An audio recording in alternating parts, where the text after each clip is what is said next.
that you have given me to speak in support of the President's address. Sir, as I stand here, I am overwhelmed with the feeling of gratitude that my Prime Minister gave me an opportunity to come to this temple of democracy and sit here and speak here in these hallowed halls where the great Sardar Patels, the Baba Saheb Ambedkars, the K.M. Munshis, the Chakravarti Rajgopalacharis, and the Atal Bihari Vajpayis stood, spoke and crafted the country's present, future and history. Sir, the very fact that a 28-year-old young man hailing from a middle-class family can even dream of coming into an institution as great as this just shows how the Bharatiya Janata Party, under the leadership of the great Prime Minister Narendra Modi, has radically transformed the country's electorate, the country's polity, in such a manner that our country's democracy is only becoming strengthened every single day. So I remember in 2014, as a volunteer of the Prime Minister, in Bangalore and other parts of the state, I was distributing pamphlets, writing slogans and making speeches in small gatherings in support of the Prime Minister. I never even dreamed that in 5 years, I will have the opportunity to be speaking in this great institution. Because for a very long time, politics was more of family businesses, and the country's political institutions and the country's political geography more or less seemed to be under the control of a few oligarchs, and more and more we seem like kleptocracy. And today, sir, if a chai wala has risen to the post of the country's Prime Minister, not for once but for 2 times, it only shows that the country's democracy is being strengthened, and along with him, he is bringing people like us, as faces of new India, as faces of young India, to come and speak on our country's aspirations. So this victory, which is historic in so many counts, is a result of not only the Bharatiya Janata Party's workers, but the common Indian fought this election. The Prime Minister in many a times has spoken that this election was an election where the common Indian fought. He fought this election because he wanted to see a better India. In his mind and in his heart, he had hopes that his tomorrow will be better than what his yesterday was. Sir, from the auto rickshaw driver who plastered Namo Again stickers on his auto rickshaw, to the IT savvy guy in Bangalore who wore a t-shirt of Namo Again, to those NRIs sitting in different time zones but waking up at tweeting their support for the Prime Minister, the common Indian felt that the victory of the Prime Minister is victory of a new India, which is why they all came together. So we speak of different quotients in this country. We speak about the intelligence quotient of a person. We speak about the emotional quotient of a person. So I think from 2014 to 2019, one of the greatest transformations that have taken place in the country is that the country's political quotient of the country's electorate has tremendously increased. And we are much more an enlightened society. We are a great, more enlightened and mature democracy. And the result of that is the opposition's fake news, the opposition's lies, the opposition's propaganda fell flat, because the young people of today, they do not believe in the narrative that is crafted by a handful of editors or anybody sitting in the Lutyens Club here in Delhi, but they write, speak and edit what they want to do on their own, because today social media has given a democratic platform where I can speak what I want unhindered by the fact that a few people with prejudices stop me. And this is also contributed to the rise in the country's political narrative back among the young Indians. So, from 2014 to 2019, we have achieved a lot of things. Some of the greatest transformations took place. As a young Indian, sir, who was reading in our social sciences textbook that we are a developing country from the last 60 years, a sense of frustration, a sense of anger, when other countries, much smaller in size than ours, much less in population than ours, if they were galloping fast and developing, why was it that our country was not progressing in the same pace? If Indians could prosper outside of India, if they could do well for themselves and for their families and the countries, say in US, in the UK, in other parts of the country, why was it that Indians were not performing well in India? These questions troubled all of us. But sir, from 2014 to 2019, howsoever much the opposition may oppose us, the foundation for building a new India started. An India, sir, which respects performance over pedigree. An India which votes and elects its leaders on the basis of what they deliver and not on the basis of what surnames they have next to their names. A new India rose, sir, in 2014, where the country's economy got such major changes, structural reforms. So much so that honesty, transparency, integrity in our professional lives was respected, was encouraged, and the country's economy, through the effects of demonetization, through the effect of the GST, through the effect of the IBC, I must fondly, with great reverence, sir, remember with gratitude the way Arun Jaitley ji has piloted and pivoted the GST as such a complicated constitutional and financial structure. The country will be everly indebted to him.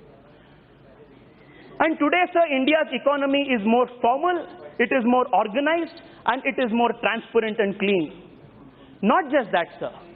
In the last 5 years, the kind of achievements we made, whether it was in foreign policy, in international relations, in building ties with other countries, whether it was in the field of ensuring that the most necessary public services reach the last man in the line.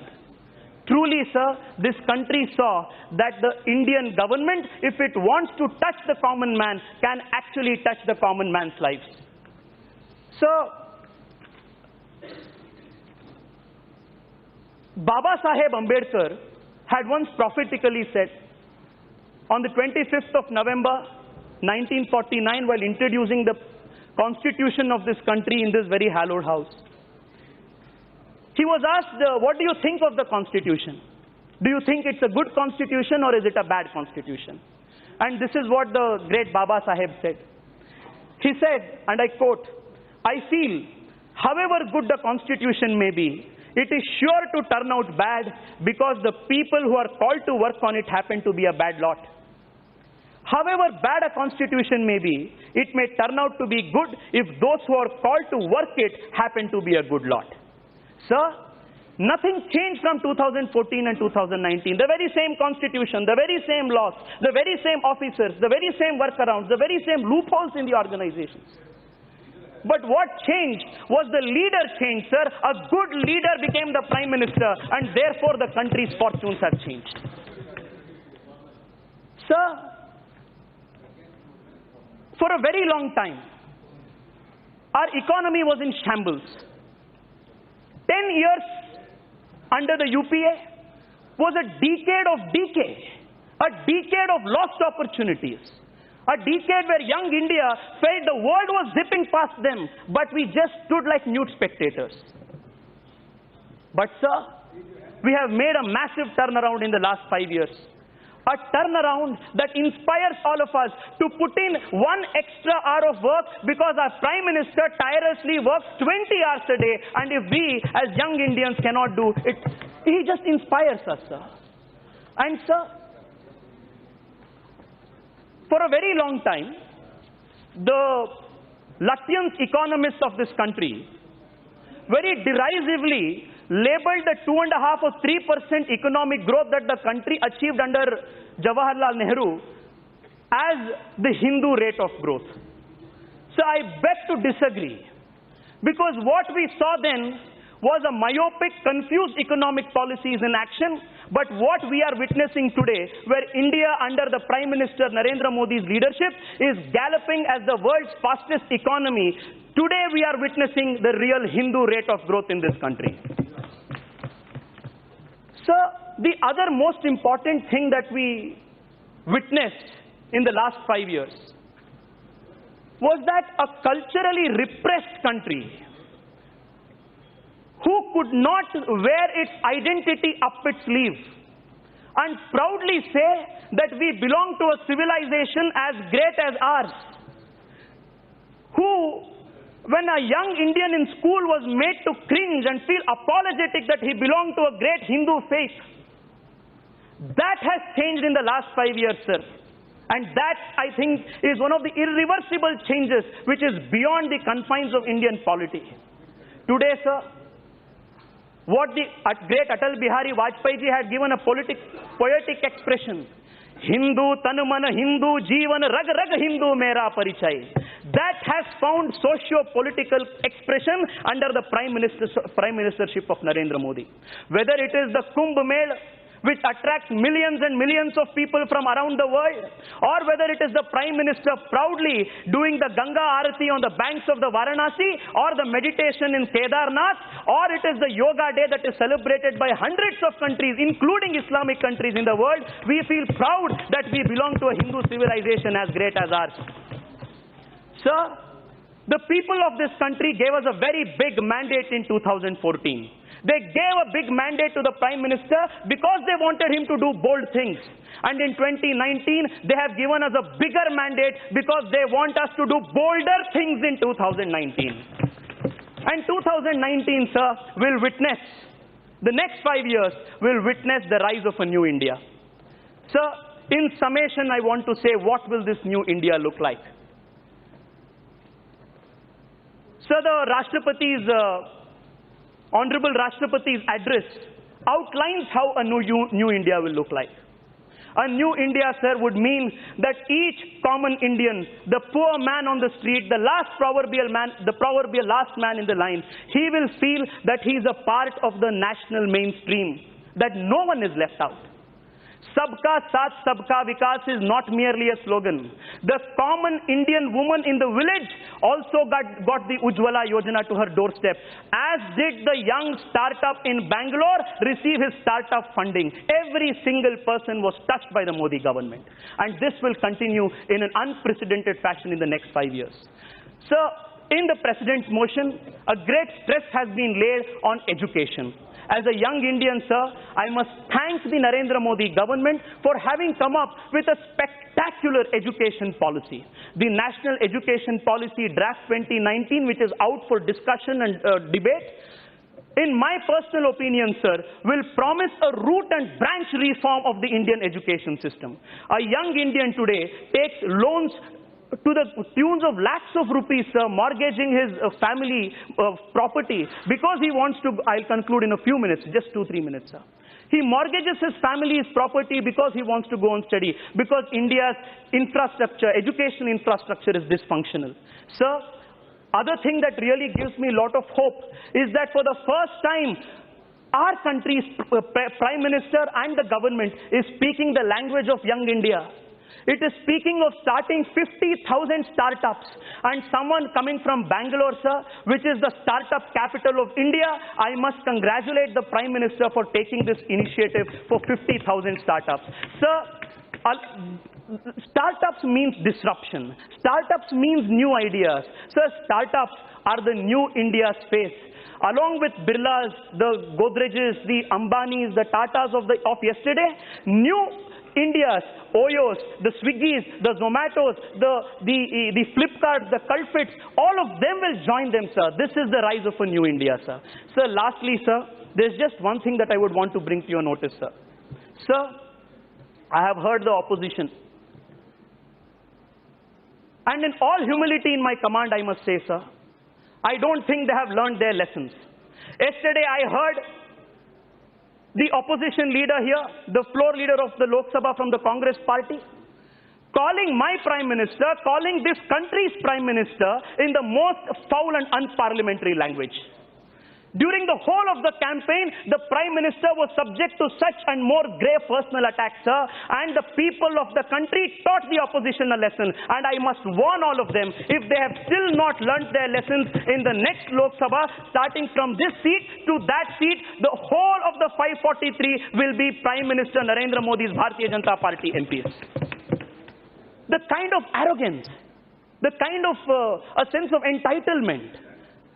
Sir, even now, they're blaming the EVMs. What baffles me, sir, is after the elections, every single VVPAT was counter-checked with the electoral ballot. And I must say that I am proud to be an Indian because the Election Commission in this country conducts elections in a free and fair manner, which is an example for the rest of the world to follow. Not a single VVPAT mismatch, sir, not a single VVPAT. But sir, this still continue. So just one more minute, sir. I would want to. I will start concluding. Continue. First time he is speaking. Sir, I'll conclude in just 2 minutes, sir. Sir, I read in the newspaper report, sir, today that the leader of the opposition in the Rajya Sabha yesterday gave the Bharatiya Janata Party and the Prime Minister a lecture on morality. If there is anybody who is the least qualified to speak and give us a lecture on morality today, it is the Congress party. The president of the Congress party, as well as his mother, is out on bail. And they give us a lecture on propriety, on financial propriety. And sir, Azad ji quoted the example of Jawaharlal Nehru, that he did not go in support of campaigning of a particular Congress candidate because he had the perception of being corrupt. But sir, I must remind him of history and the historical lessons that the very same Prime Minister Jawaharlal Nehru had a VK Menon of the famed Jeep scam right sitting beside him in his cabinet. This is the history, this is the reality of the Congress party. Sir, the reason why the Congress party does not want a rise of a new India is because in the new India, they cannot make their scams. In the new India, people respect you for your work, for your merit and your talent, not because you have a fancy surname that your great-grandfather had given you. And in a new India, sir, people respect the fact that you work hard. You work 20 hours a day for your people. This is the rise of a new India, which the Congress party cannot digest. Sir, in conclusion, I want to say one thing. Nearly 50% of this house today has first-time MPs.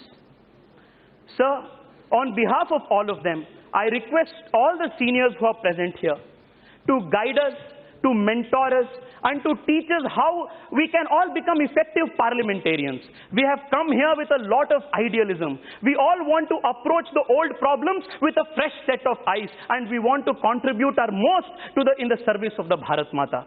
Sir, lastly, sir, I want to just take 30 seconds to bring to your notice the lamentable, pitiable state in which my state today is, sir. I will be failing in my duty if I don't do that, sir. Sir, while the whole of the country is making tremendous progress, my state, Karnataka, sir, is lagging behind. I promise you, sir, I will not take more than 60 seconds, but kindly permit me, sir. Because the people from there have sent me to speak about their travels and tribulations. Sir, we Karnataka people, we Kannadigas, we have had a great history of political administrators. From the days of Hakka, Bukka, Krishna Deva Raya in the Vijayanagara, from the days of the great Kempegowda of Bengaluru, from the days of the Nalwadi Krishnaraja Wadayars of Mysuru, from where brother Pratap Simha today represents. Sir M. Vishweshwaraya. Karnataka had a great many political leaders and administrators who led this state forward, sir. But today, under the most corrupt, most insensitive and most apathetic state government, we are facing backwardness. While the country is progressing, we are lagging behind, sir. Sir. Sir. Please conclude. I will conclude, sir. I will conclude. Sir, just 1 minute more, sir. Sir, I want my state to progress. Yes, sir. I will, sir. Sorry, I will, sir. Sir, sir, Bangalore today is facing the worst of the traffic jams and is the city which is moving in the most slowest pace. From the thousands of crore plus IMA scam, where more than 10,000 FIRs have been registered against the kingpin, to the new scams that are tumbling out of the skeletons, the cupboards of the government every single day, we are witnessing the most corrupt government, sir. So from this place, I want to assure the people of Karnataka. ಬಂಧುಗಳೇ, ಕರ್ನಾಟಕದಲ್ಲಿ ಹೊಸ ಕನ್ನಡದ ಒಂದು ಹೊಸ ಸರ್ಕಾರ ಉದಯ ಆಗುವಂಥದ್ದಿದೆ. ನಮ್ಮ ಆಶೆಗಳನ್ನ, ನಮ್ಮ ಅನುಭವಗಳನ್ನ, ನಮ್ಮ ಒಂದು ಹೊಸ ಚಿಂತನೆಗಳನ್ನ ಬರುವಂತಹ ಸರ್ಕಾರದ ಕಡೆಗೆ ನಾವೆಲ್ಲರೂ ಕೂಡ ಪ್ರಯತ್ನ ಮಾಡಬೇಕಾಗಿದೆ. ಹೊಸ ಕರ್ನಾಟಕದ ಉದಯ ನಮ್ಮೆಲ್ಲರ ಯುವ ಕನ್ನಡಿಗರ ಮೇಲಿದೆ. ಅದನ್ನ I want to assure to all of them. Sir, I want to thank all of you for giving me this opportunity to speak. I would want to conclude with just one saying, sir. One saying that millions and millions of Sangh Swayam Sevaks of this country have spoken about every single day. Param Vaibhavam me tume Tatsvarashtram Samartha Bhavatva Ashishate Bhrusham. With this I would like to conclude, sir. That will be our goal. Thank you so much.